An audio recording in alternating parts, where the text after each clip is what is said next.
Imagine walking down any street in the world and knowing you're champion. These were the words of Rocky Marciano when he wore a title that was, at one time, the biggest individual prize in all of sport. Being heavyweight champion, according to that sometime overly indulgent prose writer Norman Mailer, was akin to being the big toe of God.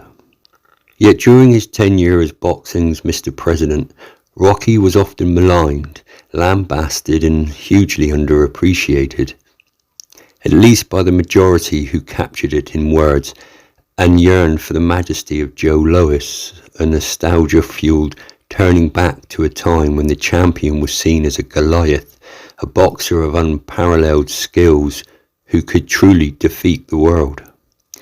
Not this 20th century caveman. Rocky Marciano, that man who could walk down any street knowing he was champion, could also walk down unrecognized, even in New York, and this irked him. Being champion, he once said, is not all I thought it was going to be. Yet, as the picket-fenced, family-centric, future-looking 50s morphed into the counterculture swinging turbulent teen angst 60s, Rocky Marciano, that seemingly aberration of a champion, that man who had scythed through the immortal vision of Joe Louis and exposed him as just a man after all, was suddenly finding himself courted, fated, and held up as one of, if not the greatest fighters in history. But how did this man who once could walk unknown through the streets of New York find himself in a position where public air travel became almost unbearable due to the constant attention he received? And yes, I am aware of the outcome of this. It really began in 1955 when he saw off his final challenger in Archie Moore. This performance finally saw him praised more so than his challengers. Previously, scribes had spent too much time extolling the virtues of the defeated. Now, finally, they raised Rocky up.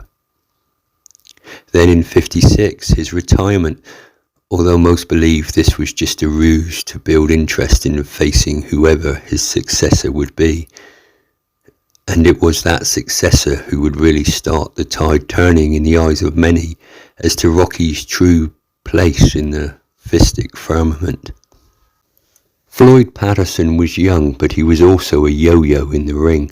He bounced off the canvas more times than any champion before or since.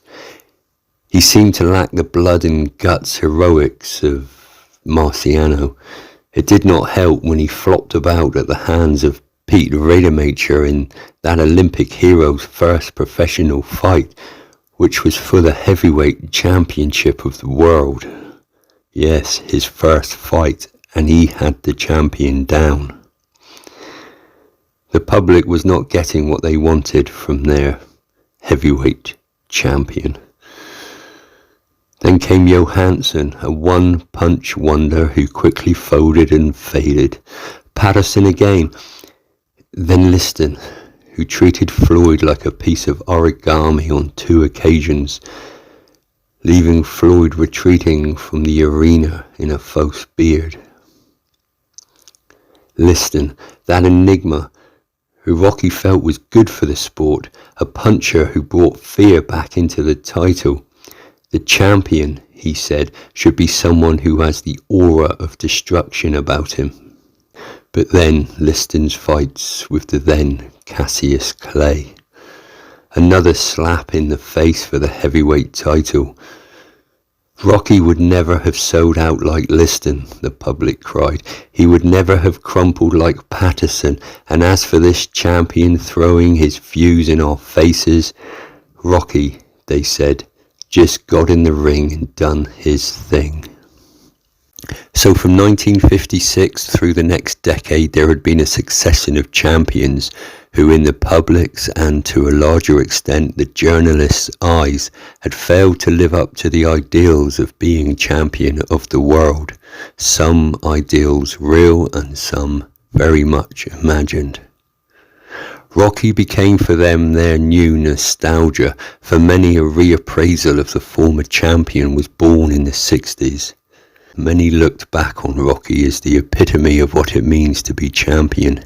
His career was reappraised, his audience grew as parents told their children of this great beast who blew through the heavyweight division for just a few short years. It helped when Murray Warner dreamed up a computer tournament to crown an all-time heavy king, and Rocky won.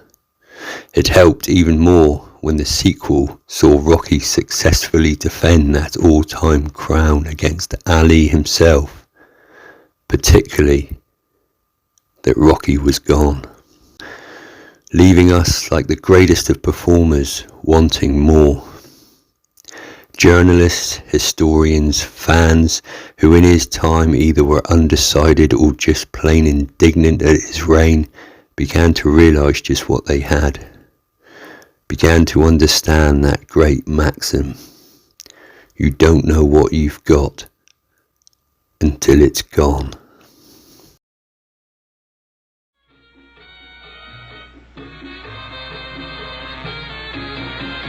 When the chips are down and the bell will ring, Rocky comes through and the birdies sing. His left and rights land on the chin, and a trip to dreamland is about to begin. When they look for a left, he gives them a right.